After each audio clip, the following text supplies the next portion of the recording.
কালি ৰাতি সপোনত জুবিন দা আহিছিল। জুবিন দাক দেখিছা? বিদ্যা মোৰ লগত ঢেৰ সময় কথা পাতিছে, মানুহৰ কথা পাতিছে, মোক খবৰো লৈছে, গছৰ কথা পাতিছে, গান গাই শুনাইছে।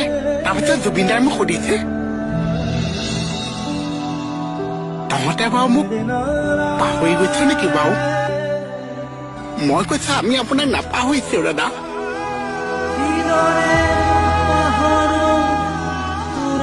কোনেও নাপাহৰিছে। তাৰপিছত যে জুবিন দা যাবলৈ ওলাইছে, মই জুবিন দাৰ হাতখনত থাপ মাৰি ধৰিছো। মই কৈছো দাদা আপুনি নাযাব, আপুনি নাযাব দাদা। জুবিন দাই ধুনীয়াকে হাঁহি এটা মাৰি কৈছে, মাজে মাজে মই আহি থাকিম, তহঁতে বেছি চিন্তা কৰি নাথাকিবি।